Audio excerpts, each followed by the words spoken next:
Welcome back to the Britannia Coin Company. We're a coin dealer based in Royal Wootton Bassett in the UK. It happens all too frequently where we come across people who are surprised to find out that the UK actually has £5 coins.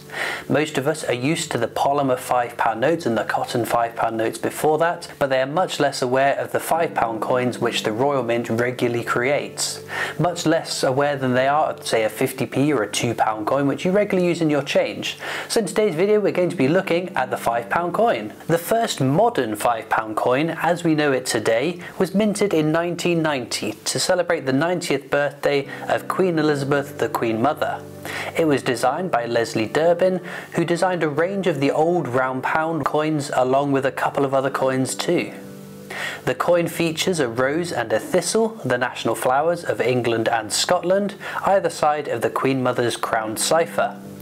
Queen Elizabeth, the Queen Mother, lived a long and full life, passing away in 2002 aged 101. She was the wife of King George VI and served as his queen throughout his reign between 1936 and 1952. With the death of her husband and the passing of the crown to her eldest daughter, she took up the title as Queen Mother to help differentiate between the Queen, Elizabeth II, and herself, Queen Elizabeth, Queen Mother. Being a consort to the monarch means that she didn't have a regnal number. Although there has only been two actual Queens Elizabeth reigning in their own rights, there were a number of consorts titled Queen Elizabeth. The 1990s £5 coin was the first leap towards the regular £5 coin releases, which we see in some years more often than other denominations. But there are a handful of coins which have very similar characteristics, but they are not £5 coins. It is again something we see people getting wrong all the time. To explain this handful of coins, we have to consider the UK's pre-decimal system. Up until 1971, the UK had a system of pounds, shillings and pence, with the largest coin being the crown. This coin was worth 5 shillings or 60 old pence. The coin did fall out of regular use in circulation a while before decimal day, but it was still used as a denomination to mark special occasions and events struck for collectors. Although it saw little use outside of being a collector's piece, the longevity of the coin and the fast spread of its use means that to this day, coins of a similar size are generally referred to as crowns. After the UK decimalised, the denomination was remapped to be a 25p coin. This is where some of the confusion we see arises, as the coin doesn't state denomination, so many people assume that they are actually £5 coins. There are 4 designs which were struck as 25p crowns, which began in 1972 for the silver wedding anniversary of the Queen and Prince Philip. This coin features the couple's initials crowned, along with the names and dates of their wedding and anniversary. There was then the Silver Jubilee of Queen Elizabeth II, marking 25 years of her reign, minted in 1977.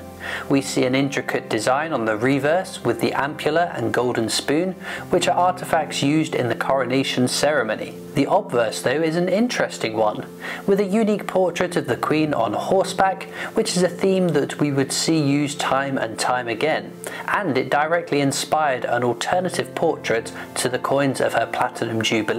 1980 was another coin to celebrate the 80th birthday of the Queen Mother.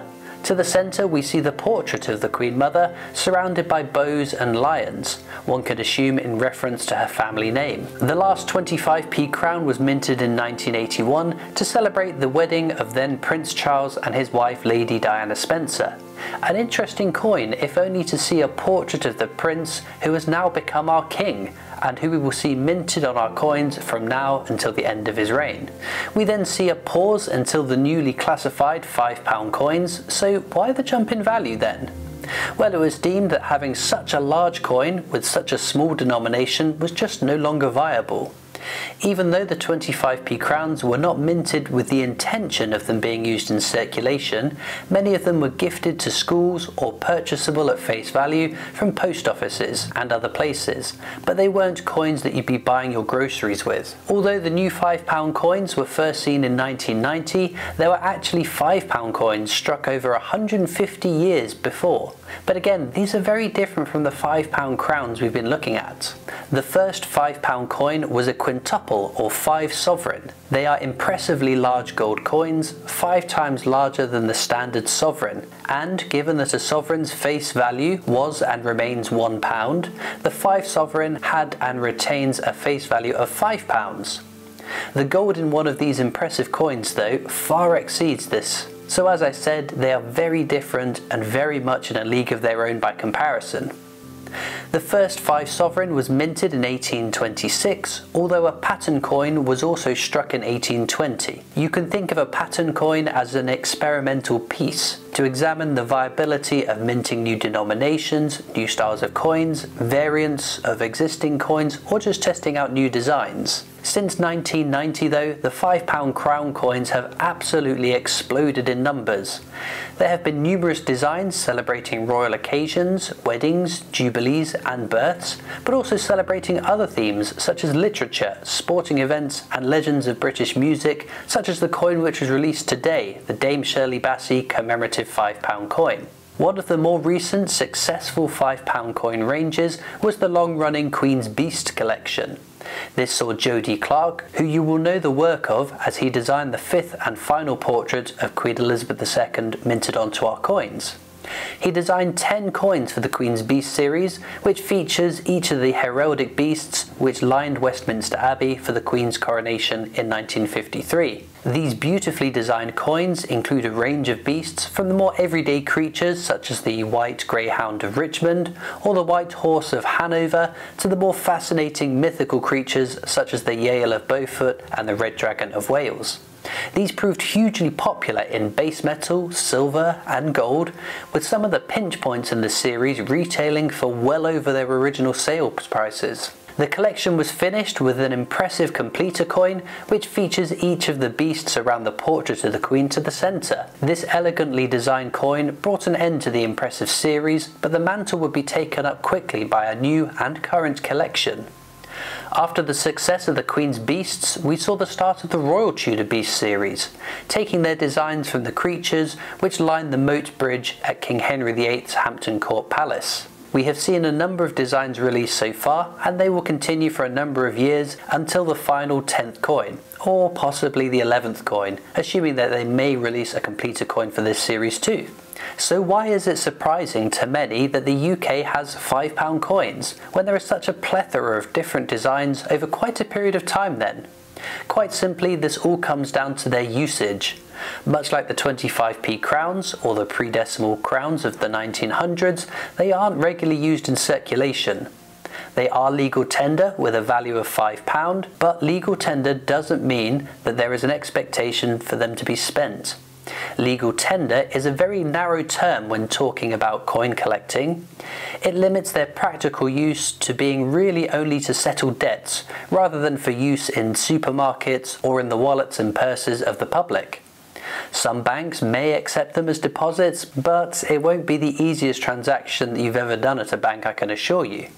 So why mint £5 coins then if you can't realistically spend them? The same could be argued for any collector's coin really. They are made for collectors to buy and enjoy having. Without a denomination then, they just aren't coins, and thus many numismatists would lose interest in them. Much like with the 5 kilogram gold-proof Platinum Jubilee coin which we sold earlier this year. It has a face value of £5,000, but it contains far more value in the 5 kilograms of gold that it was crafted from. To a certain extent, the denomination is ceremonious, merely fulfilling the job of making a coin, rather than just being a token, medal, or pretty lump of metal. So they might not be as well known to the masses as a 50p or a £2 coin, but the Royal Mint have been producing some stunning designs on this denomination, and I'm sure we will continue to see more over the years to come. So if you've nearly completed your collection of 50p's and £2 coins, there is, as there always is with coin collecting, another avenue for you potentially to explore. We've barely even scratched the surface on the amazing range of different £5 coins that the Royal Mint has previously and continues to release, but we'd love to know in the comments what your favourite £5 coin of all time is. For me, I think it's got to be the Queen's Beast Completer. It's such a beautiful design, but I also do really like the Alfred the Great £5 coin. It's such a bizarre design that's really grown on me. Be sure to subscribe to our YouTube channel as well. It's free to do and it means you won't miss out on any of our future uploads.